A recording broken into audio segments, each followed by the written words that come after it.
안녕하세요. 여원사주의 여원입니다. 자, 이번 시간에는요, 사주풀이 간단하게 해보겠습니다. 저번 시간에 지장간에 대해서 공부를 했고요. 사주는 한꺼번에 모든 거를 다 터득을 할 수가 없습니다. 하나씩 더 들어가고요. 모르는 게 있어도 그냥 넘어가는 게 좋습니다.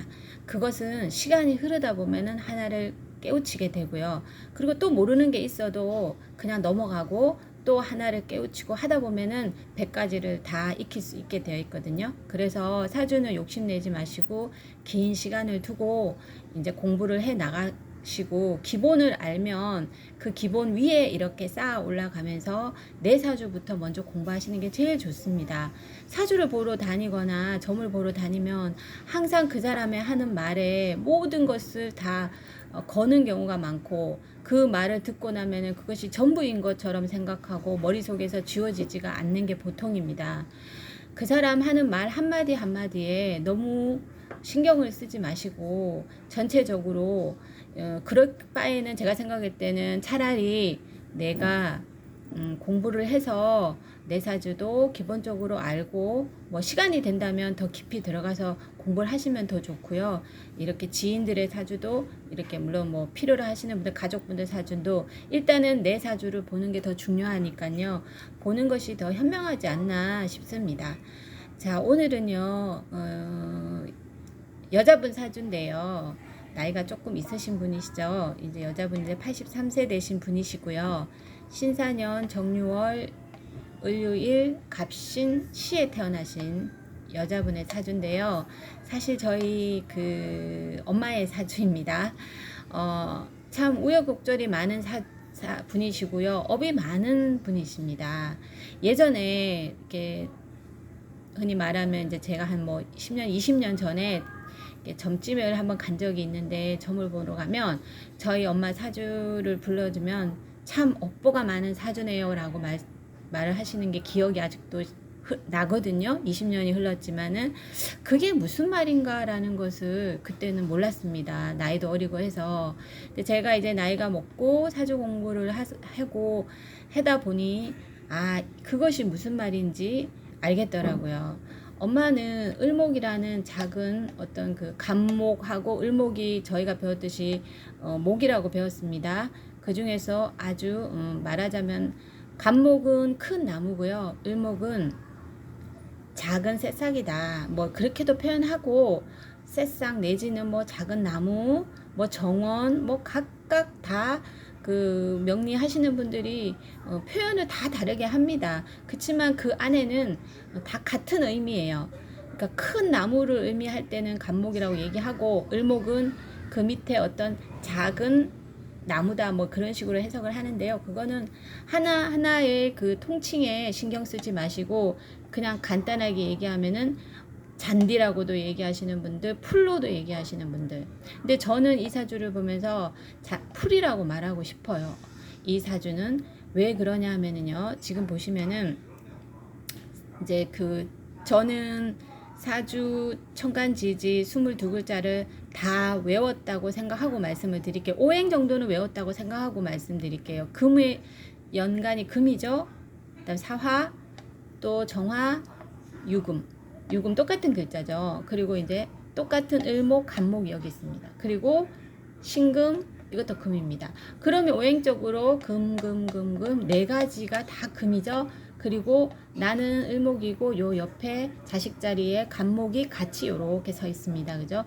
그리고 요 옆에는 목생화로 식신, 즉 내가 생해주는 오행입니다. 그죠? 식신. 그리고 이쪽에는 을목이 또 생해주는 상관의 모습이네요.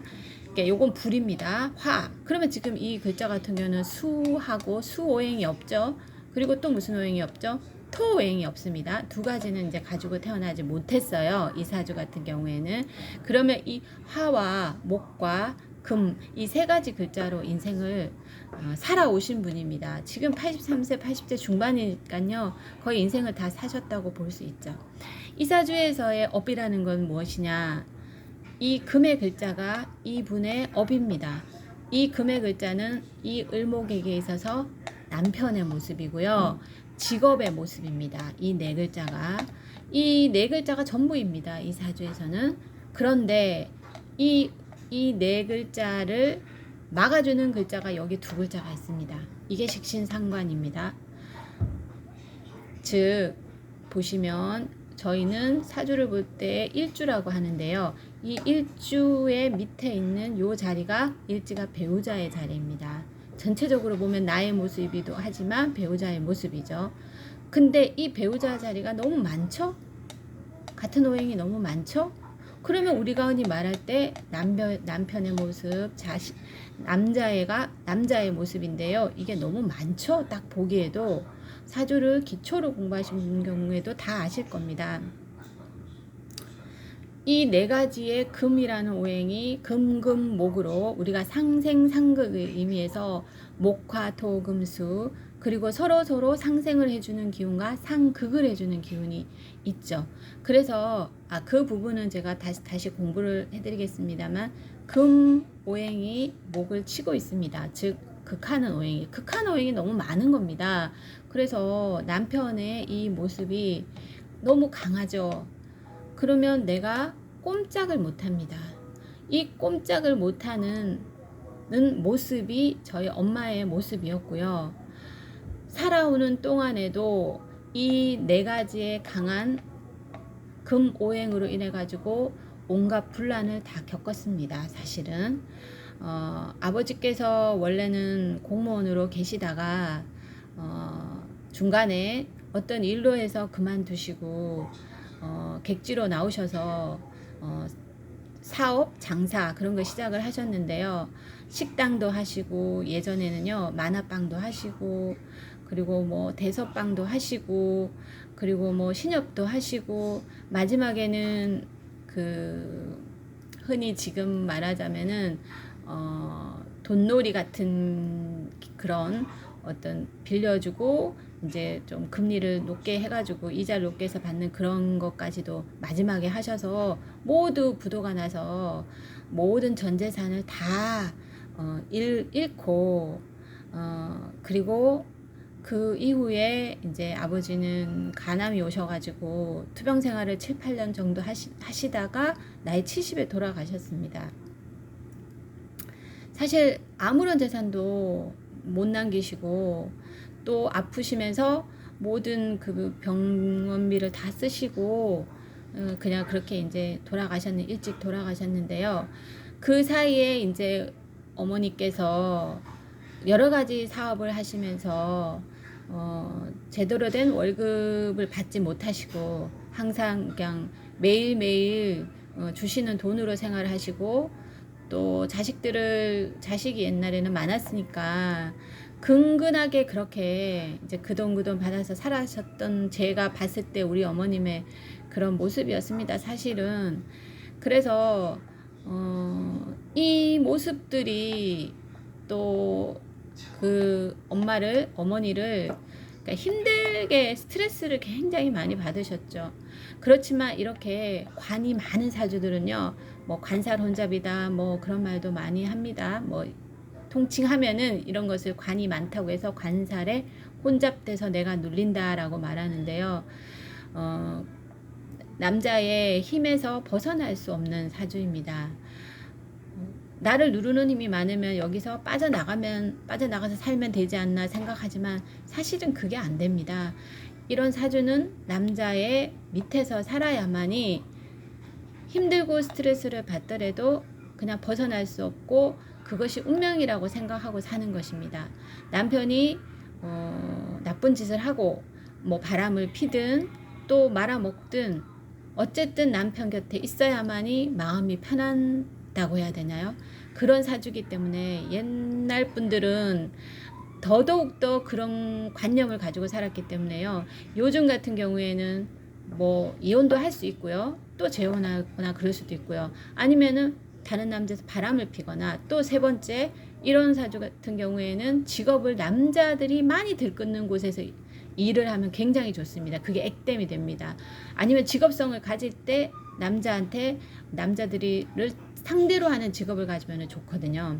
근데 이제 옛날 분이라 직업이 없으셨죠. 그래서 그냥 가정에서 남편 돌보고 자식 돌보고 그런 전업 주부였기 때문에 이 남편의 그런 그 힘이 좋게 작용하는 것이 아니라 결국은 분란을 일으키고 그 고통 속에서 평생을 이제 사셨는데요. 그것이 그대로 사주에 이렇게 표현되어 있습니다. 그러면 이분은 이러한 고통 속에서 사시면서 어떤 것을 보고 살으셨을까요? 여기 사화와 정화를 보시면 이게 이 금을 막아주는, 즉 금의 기운을 빼주는 것이 화죠. 화가 금을 녹이죠. 그래서 이 화와 사화와 정사의 모습은 바로 이분한테는 자식의 모습입니다. 이 자식이 이 금을 막아주고 있습니다. 그래서 이분은 자식을 보고 살으신 거죠. 그리고 아버지가 이제 돌아가시고 난 이후부터는 이제 아들의 힘으로 이제 아드님의 보호를 받으면서 살았습니다. 그리고 이 살아가는 중간중간에도 어머니께서는 뭐 따로 이제 약간 밖에 나가시면은 또 무슨 친구도 만나시고 남자친구도 만나고 그렇게 사셨던 걸로 저는 알고 있습니다. 살짝 남자친구도 만나고, 물론 뭐 항상 고통스럽게 산 건 아니니까 뭐 그런 식으로 이런 글자를 쓰지 않았나 싶습니다. 그래서 이런 글자들을 막아주는 정화와 사화로 인해 가지고 어머니께서는 그래도 자식의 힘으로 이렇게 버텼고요. 또 시지의 이 간목이 나의 의지 상대가 됩니다. 이 겁재지만은 을목이 의지할 수 있는 상대죠. 그래서 이 신금을 모두 이겨내면서 본인은 지금 이제 아버지가 돌아가신 지 거의 뭐 16, 17년이 다 되어 가는데요. 오히려 아버지가 있을 때는 스트레스를 받고 굉장히 몸도 많이 아프셨고, 사실 이것이 전부 편관칠살입니다. 그죠? 이 유금 전부, 그러니까 이 편관과 정관이 섞여 있을 경우에는 이걸 전부 편관으로 보시면 됩니다. 그래서 뭐 수술도 2번이나 연거퍼 40대 때 하셨고요. 큰 수술을 2번 하셨고, 이 7살 기운을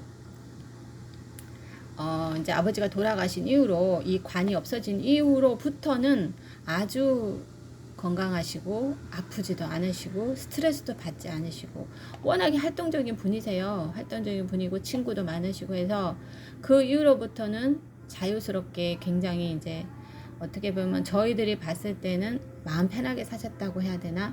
그래서 우리가 인생이라는 것이 보면은